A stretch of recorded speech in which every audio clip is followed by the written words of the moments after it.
రెడ్డి గారి పేరు పెట్టుకొని రాజకీయం చేయాలి. రాజశేఖర రెడ్డి గారి సీఎం పదవి అడ్డు పెట్టుకొని లక్షల కోట్లు కొట్టేయచ్చు. రాజశేఖర రెడ్డి గారి చావును కూడా వాడుకొని, ఆ చావు తర్వాత తల్లి చెల్లిని కూడా వాడుకొని రాజకీయం చేసి పవర్లోకి రావడానికి ట్రై చేసావు. తీరా పవర్లోకి వచ్చాక తల్లి చెల్లిని వదిలించేసుకున్నాం. ఈరోజు చెల్లి బయటకు వచ్చి మా అన్నయ్య నాకు అన్యాయం చేశాడు, ఆ రోజు నాన్న బతుకుండగా అందరికీ సమానంగా ఆస్తిస్తున్నారు, ఈరోజు మా అన్నయ్య నాకు అలా ఇవ్వట్లేదు అని చెప్పి ఆవిడ గొడవ చేస్తుంటే, నువ్వు నీ చెల్లి తెలుసుకోవాల్సిన విషయాల్ని చంద్రబాబు నాయుడు గారు చేశారు. ఆయన జోక్యం చేసుకున్నారు. ఎక్కడ జోక్యం చేసుకున్నారు? ఈరోజు రాష్ట్రంలో ఎవరికి అన్యాయం జరిగినా కూడా ఇలాగే మాట్లాడతాం. నీ బాబాయ్ని చంపినోడిని ఈరోజు నువ్వు ప్రొటెక్ట్ చేస్తున్నావు అని చెప్పి నీ సొంత బాబాయ్ కూతురే వెళ్ళి సిబిఐ ఆఫీసులో కంప్లైంట్ ఇచ్చింది అంటే ఇంతకన్నా సిగ్గులేనితనం ఇంకోటి ఉంటుందా?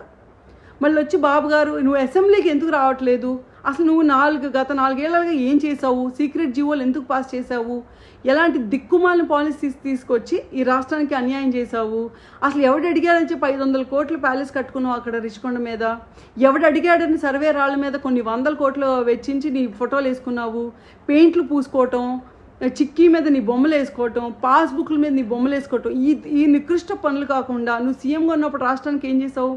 దీనివల్ల అదనపు ఖర్చు రాష్ట్రానికి మళ్ళీ మొత్తం అవన్నీ సరి చేసుకోవడానికి. ఇవన్నీ ఎక్కడ క్వశ్చన్ చేస్తారనే భయంతో అసెంబ్లీకి రాకుండా ప్రెస్ మీట్ పెట్టి బాబు గారు వాళ్ళ అమ్మ నాన్నకి అన్నం పెట్టారా, వాళ్ళ ఇంట్లో బాబాయ్కి ఏమి ఇచ్చారు, ఏం చేశారు, ఇవన్నీ రాష్ట్రంలో ఎవరికైనా కావాలా? నిజంగానే ఇవ్వకపోతే వాళ్ళు బయటకు వచ్చి మాట్లాడరా? చంద్రబాబు నాయుడు గారు నీలాగా తండ్రి పేరు చెప్పుకొని 10th క్లాస్ పాస్ అయిన మంచి కాదు. ఆ రోజుల్లోనే ఒక సాధారణ రైతు కుటుంబంలోనే ఉన్న వ్యక్తి బాగా చదువుకొని 1970sలోనే మాస్టర్స్ చేశారు.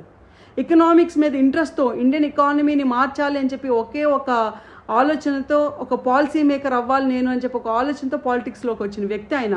నీలాగా తండ్రిని అడ్డు పెట్టుకొని ఆస్తి కొట్టేద్దాం, తండ్రిని అడ్డు పెట్టుకొని రాష్ట్రాలు దోచేసుకుందాం అని వచ్చిన వ్యక్తి కాదు.